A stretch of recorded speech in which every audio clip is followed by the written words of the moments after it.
اعوذ باللہ من الشیطان الرجیم بسم اللہ الرحمن الرحیم عبس وتولی ان جاءہ العامی وما یدریک لعلہ یزکی الی آخری۔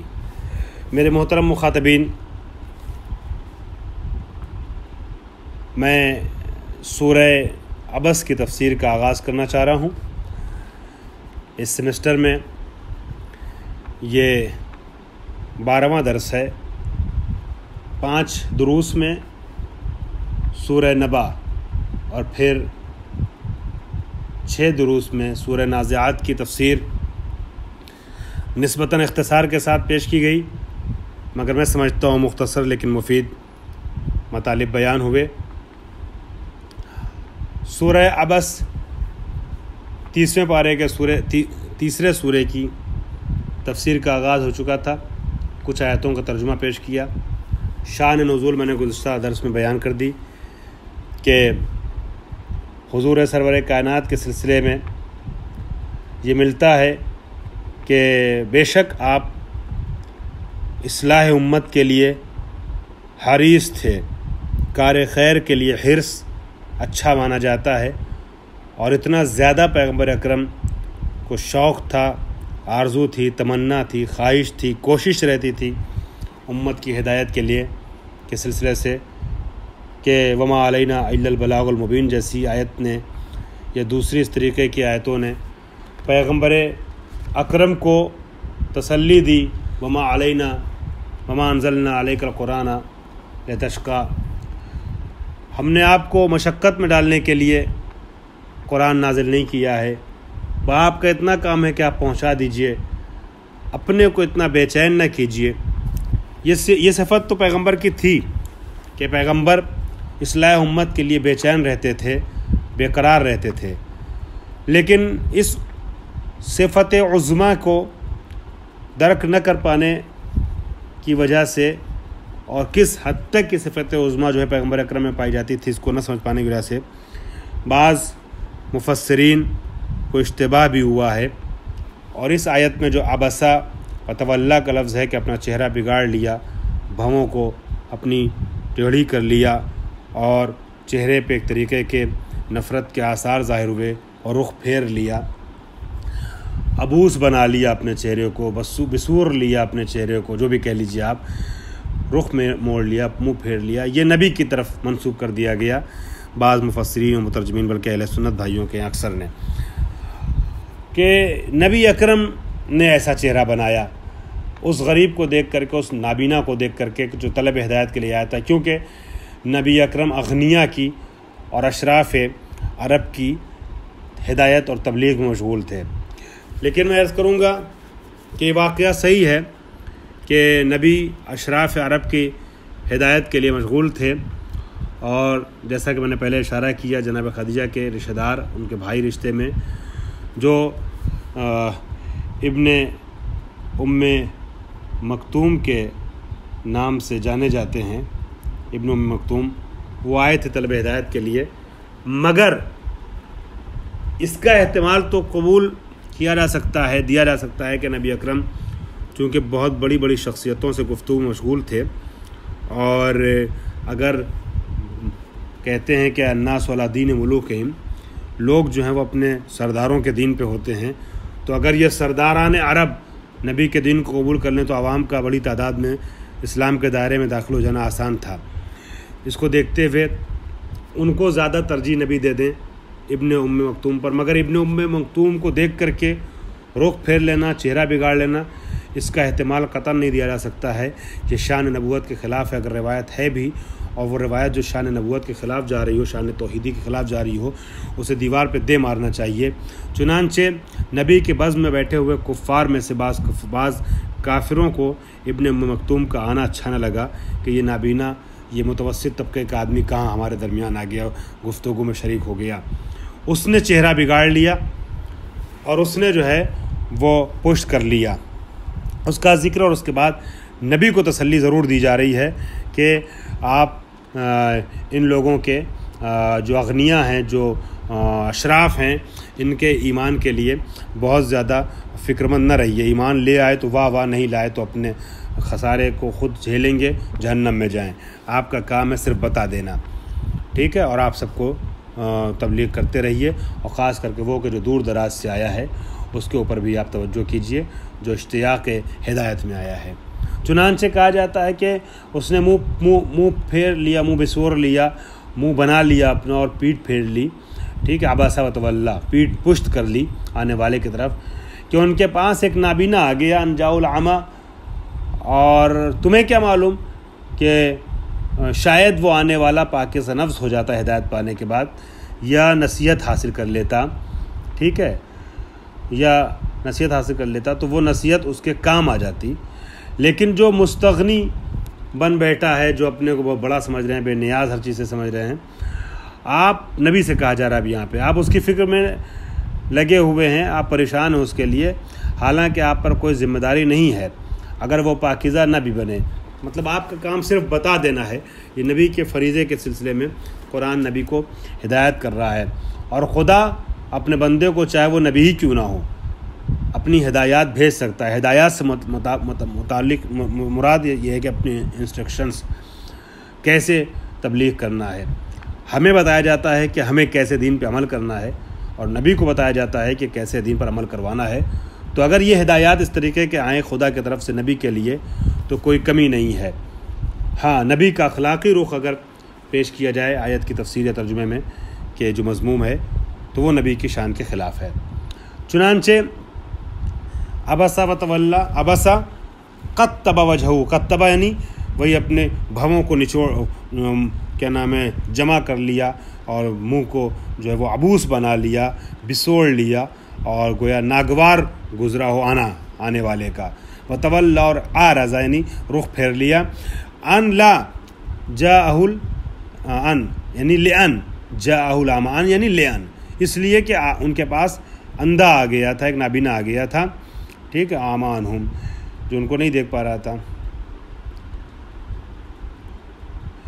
نزلت فی رجل من بنی امیہ، یہ آیت جو آئی ہے یہ بنی امیہ کے ماننے والے اکثر مفسرین نے، مترجمین نے اس کو چھپا لیا اپنی مصلحت کے تحت. لیکن یہ آیت جو آئی ہے بنی امیہ میں سے، ذیشان حیدر صاحب بھی تحریر کرتے ہیں، اور دوسرے فقہا وہ مترجمین اور مفسرین بھی تحریر کرتے ہیں، شیعہ مفسرین، کہ یہ قریش بیٹھے ہوئے تھے تو اس میں بنی امیہ میں سے کسی شخص نے، بلکہ ذیشان صاحب نے لکھا ہے کہ عثمان ابن عفان نے جو ہے ایسا کام کیا تھا، چہرہ بنایا تھا، ٹھیک ہے، اور رخ پھیر لیا تھا. یہ لوگ غلطی کا شکار ہوئے ہیں کہ اہل سنت بھائیوں نے نبی کا نام لکھ دیا ہے، حالانکہ یہاں پر یہ کام نبی سے سرزد نہیں ہوا تھا، بلکہ یہاں لکھا گیا ہے بعض بنی امیہ. روایات میں عثمان کا نام لیا گیا ہے، اور بعض میں بنی امیہ کا نام لیا گیا کہ بنی امیہ میں سے ایک آدمی ایسا تھا جس نے اس کام کو انجام دیا تھا. اور عبداللہ شبر بھی تحریر کرتے ہیں کہ نزلت فی رجل من بنی امیہ کان عند النبی، جو نبی کے پاس تھا. فجاء ابن ام مکتوم آئے، فلما رآہ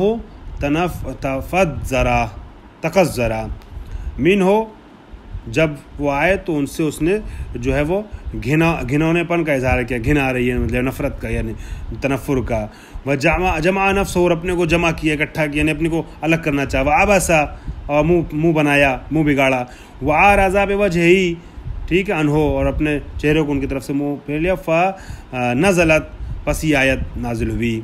وما یدریک ایھا الابا عابس، اے منہ پھیرنے والے تجھے کیا پتہ، لعلہ یزکا یکون طاہرا زکیا، شاید کہ وہ طاہر اور زکی ہو جائے، تزکیہ ہو جائے اس کا، نفس کا. اور یذکرو یا یتعظو، یا متذکر ہو جائے، یعنی وعظ حاصل کر لے، نصیحت حاصل کر لے. فتنفع الذکرا، پس اس کو ذکر فائدہ پہنچائے. العظہ یعنی وہی وعظ اس کو فائدہ پہنچائے. اما من استغنا بالمال، مگر وہ جو مال کے اعتبار سے مستغنی ہے، اپنے کو بہت پیسے والا، بہت بڑا آدمی سمجھتا ہے، فانت لو تصدع، اب یہاں نبی سے کہا گیا اے نبی آپ جو ہے اس کی طرف رخ کیے ہوئے ہیں، اے تتعرض مقبلا علیہ، اس کی طرف رخ کر کے آپ باتیں کر رہے ہیں. وما علیک، بس ٹھیک ہے، کوئی حرج نہیں ہے آپ کو، مطلب گناہ نہیں آپ نے کیا. لیکن یا اگر ہے بھی تو کیا ہے او اے باسن، یا تو یہ ہے کہ وما علیکا یعنی آپ کے اوپر کوئی باس نہیں ہے، کوئی حرج نہیں ہے، لیکن مطلب گناہ نہیں ہے، حالانکہ آپ کو سب کو ایک ساتھ لے کے چلنا ہے. او اے باسن علیکا فی اللہ یزکا، حرج اگر ہے تو اس چیز میں ہے کہ لا یزکا بالاسلام، کہ وہ اسلام سے جو ہے پاکیزہ نہ ہو، اسلام سے متزکی نہ ہو، اسلام سے اگر وہ روبرو نہیں ہوتا ہے. حالانکہ آپ پر کوئی ذمہ داری نہیں ہے اگر وہ پاکیزہ نہ بھی بنے، یہ کہنے کا مقصد ہے. اردو میں اگر آپ ترجمہ کریں گے تو اس طریقے سے کریں گے کہ آپ اس کی طرف رخ پھیرے ہوئے ہیں، ہے نا، مقبلن علیہ، کہنے مطلب یہ بہت زیادہ آپ کوشش کر رہے ہیں کہ وہ انسان جو امیر ہے، پیسے والا ہے، سرداری کا دعویٰ کرنے والا ہے، اس کو ایمان لے، لیکن آپ کے لیے کوئی مشکل نہیں ہے، ٹھیک ہے، ایمان لائے چاہے نہ لائے. ان علیکا بالاسلام ہے، ان علیکا الا البلاغ، آپ کا کام صرف پہنچا دینا ہے. آپ فکر تو ایک طریقے سے روایتوں کو جم ایسے کیا جا سکتا ہے کہ آنے والا جب ابن مکتوم آیا ہے، ابن ام مکتوم، تو منہ دوسرے نے پھیرا ہے، لیکن ہاں نبی جو ہے، جو پہلے سے جو لوگ بیٹھے ہوئے تھے ان کو سمجھانے کے لیے بے چین تھے، حالانکہ سمجھا رہے تھے جن لوگوں میں، ان میں ایسے لوگ بھی تھے عابس. تو قرآن نے نبی سے بھی کہا کہ آپ چھوڑیے، پریشان مت ہوئی ان لوگوں کے لیے، لائے ایمان تو نہیں لائے تو لائے، ورنہ جو ابن مکتوم جیسا انسان ہے اس کی طرف توجہ کیجیے، شاید وہ ایمان لے آئے، سن لے آئے. وَأَمَّا مَنْ جَاءَكَ يَسْعَىٰ، یہ تو ایمان نہیں لا رہا، چھوڑی اس کو جانے دیے، لیکن جو دور سے آیا آپ کے پاس نبی، يُسْرِعُ فِي طَلَبِ الْخَيْرِ، طلب خیر کے لیے سرعت سے کام لے رہا ہے، جلدی کر رہا ہے. وَهُوَ يَخْشَىٰ، اور وہ ڈرتا بھی ہے، یعنی اس کے اندر خوف ہے، اللہ کی بارگاہ میں جانا چاہتا پاکیزہ ہو کر کے، کسی نہ کسی طریقے کی رمق اس کے دل میں جاگ چکی ہے نا، اور وہ خوف خدا بھی رکھتا ہے، دوڑ کر آیا ہے. آپ اس سے بے رخی کرتے ہیں، انت عنہ تتلاہا اے متشاغل عنہ، آپ ان سے رخ پھیرتے ہیں. کلا یعنی لا تعد لمثلہ، اس کو دوبارہ نہ کیجیے گا. کلا کا مطلب حرف رد ہے نا، یعنی روکا جائے کسی چیز سے، تو اب کہا جا رہا ہے کہ ایسا نہ کیجیے گا دوبارہ، یہ مراد ہے یہاں پر. انہا یعنی سورہ، انہا اے سورۃ تذکرۃ عظۃ، یہ جو قرآن ہے، یہ جو سورہ ہے، یہ نصیحت دینے والا ایک تذکرہ ہے، کہ یاد دہانی ہے. فمن شاء ذکرہ یعنی حفظہ واتعظہ، اب جو چاہے اس قرآن کو یاد کر لے اور اس سے نصیحت لے لے. فی صحف مکرمتین عند اللہ، اور یہ قرآن جو ہے نا، یہ اللہ کے نزدیک موجود صحیفوں میں، یعنی لوح محفوظ پر موجود ہے، لکھا ہوا ہے. فی صحف، اللہ کے نزدیک موجود، صحف سے مراد کیا؟ صحیفے، یعنی لوح محفوظ پر یہ قرآن لکھا ہوا ہے، اور کتابیں جیسے ویسے ہی یہ بھی لوح محفوظ پر موجود صحیفوں میں ہے، جو بلند و بالا اور پاکیزہ ہے. مرفوعتن قدرن، قدر اور ویلو کے لحاظ سے بہت بلند ہے. مطہرتن منزہتن عن الشیاطین، یعنی شیاطین سے پاک و پاکیزہ ہے، یعنی ہر عیب سے اور ہر گمراہی کی چیزوں سے یہ کتاب جو ہے، جو اللہ کے پاس محفوظ ہے، وہ ہر عیب سے محفوظ ہے. لوح محفوظ پہ جو ہے وہ ہر عیب سے محفوظ ہے، ٹھیک ہے، بلند و بالا یہ کتاب ہے. بے ایدی سفرہ کس نے لکھا ہے؟ 3 ہاتھوں سے لکھی گئی ہے. سفیروں کے ہاتھوں. سفرہ سافر کی جمع ہے، سافر یعنی سفر کرنے والا، یا تو مراد ہے ملائکہ اوپر سے نیچے آتے رہتے ہیں، سفر کرتے رہتے ہیں، یا سفرا مراد ہیں، سفر کرنے والے نہیں ہیں، بلکہ سفیر کی جمع سفرا مراد ہیں، یعنی وہ فرشتے کہ کتبتن من الملائکہ، وہ کاتب کے جو ملائکہ میں سے ہیں، ینسخونہا، اس کی نسخہ برداری کرتے ہیں، من اللوح، لوح محفوظ سے نسخہ لیتے ہیں اس کا، نبی کے پاس آتے ہیں، من اللوح. جمع سافر، اور سفرا بالوحی بین اللہ و رسولہ، جمع سفیر، یا سافر کی جمع ہے یا سفرا مراد ہے یہاں پر، ٹھیک ہے، کہ جو وحی لے کر کے اللہ اور رسول کے درمیان آتے جاتے رہتے ہیں. کرامن علی اللہ بررتن اتقیاء، کہ جو بہت بزرگ ہیں، بہت محترم ہیں، ہے نا، اور نیک کردار ہیں، ٹھیک ہے. قتل الانسانو